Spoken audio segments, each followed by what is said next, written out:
first, let me take off my hair tie as we are about to propagate for friends. This is my snake plant, or my mother-in-law's tongue, sansevieria, however you refer to this plant.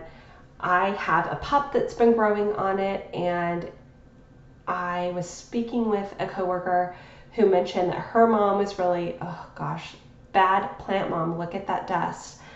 There's the pup right there. Her mom's getting a little bit more into houseplants. She really likes succulents, and she has quite a few outside. And I said, well, I do have a plant that's succulent-like that can be indoors, and it's got a pup. Why don't I cut it off and give it to you so you can see my shears here? I know a lot of people, when they're cutting pups off of a snake plant, they tend to use a knife. I just use my smaller shears. I don't mess around. Here I am, I'm preparing a pot for the pup, and so this is an organic, non-bleached coffee filter. This is what I use in the bottom of a pot to make sure that soil's not falling out of the bottom as I'm potting. I remember watching Martha Stewart years ago, and she would use a broken piece of terracotta. No, I just use this coffee filter. So the first thing that I'm doing, again, I'm just preparing this pot. I'm getting some potting soil ready to set the pup down once it's free. And then I'm just pulling my plant right out of the pot. Now, a lot of people will tell you to wait until your plant's a little bit dry to do this. I actually, this was still pretty damp. And one of the reasons why I tend to do this when my soil's a little more damp and the roots are damp is just because I'm used to other plants that I deal with when I'm looking at roots, wanting to be really careful, and they can be very fragile, and moisture a lot of the time can keep you from breaking them or harming them. However, the roots on this are not fragile, but just out of habit, I have a little damper potting soil than a lot of people would have when they're about to do this. So I'm just kind of here removing the soil, looking at the roots on the pot to understand, where do I want to cut? Where are there enough roots? And as you can see, there's lots of roots. It's really healthy. That's where it's attached into the mother plant. So I'm just kind of estimating, where am I going to make that cut? And you see me pinching there. That's where I decide I'm going to make the cut. And I just take my trusty shears and I give it a quick snip, and there we go. It's as simple as that. Now I have the pup free. It's got plenty of roots on its own. It can go right into the pot. And what I need to do now is get this snake plant back into its pot as quickly as I can. I'm glad that I'm actually doing this, because I don't feel like I did a great job potting this the first time. I don't think it was quite center. And so I take my time here, really looking at it, making sure that it's in the right spot. And I'm giving it some new potting soil, as well as using what came out of the pot previously. It's got more nutrients, this newer soil, and it definitely won't hurt laying on the top of this plant. So just putting that then to the side. I magically clean up like that. I just snap my fingers and my counter's almost clean.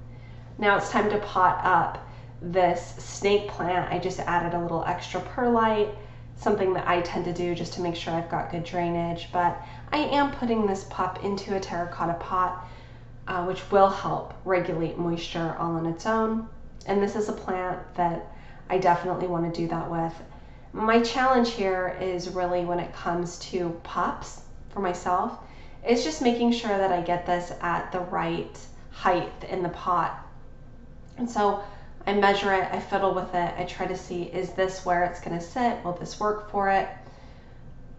And I adjust it a few times as I go, really taking my time. And I shared in my last potting video that that's something that I'm trying to do, but it really is.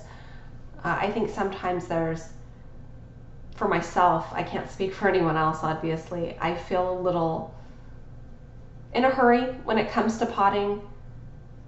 I'm not sure where that comes from. I'm trying to slow it down. Here, I'm really going to have to work around this potting soil. I want to make sure there's no air pockets, that this pot because it's got roots, but it doesn't have a ton, I want to make sure that it's going to be really stable in the pot and firmly rooted into the pot and not kind of flopping around, because I will be, after this weekend, putting it in my car, taking it to my colleague. Here I am just dropping it on the counter, shaking the camera, sorry about that, to make sure I don't have air pockets. But I'll be putting it in the car and taking it to my colleague so that she can take it to her mother. And this is actually one of the first times that I'm sharing any of my propagated plants. At this point, it's really time for me to do that.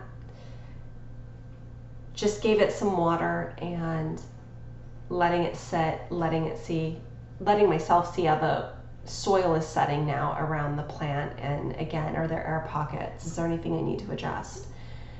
So again, this is one of the first times I'm actually going to be giving a propagated plant to a friend, to a colleague.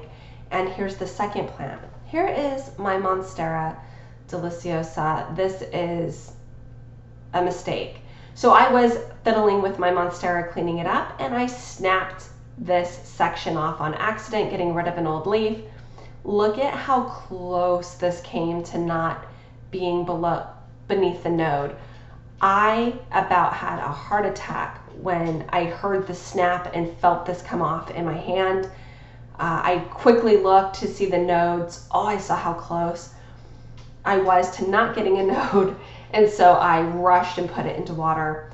Another colleague wants this Monstera cutting, who's really been getting into plants, and so I'm excited to share this with her. She has really been growing her own plant collection, and to be honest with you, at this point, I don't have enough room in my house. This is something that I'm dealing with.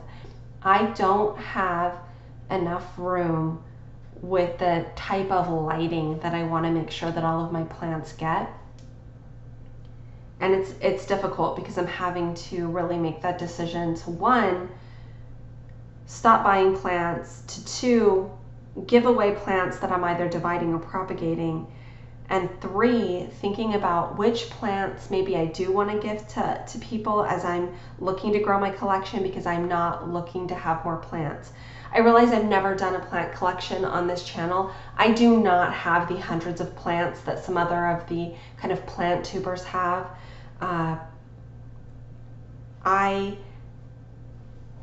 I really am thinking about, for myself, how much space do I have? How much of the right light do I have?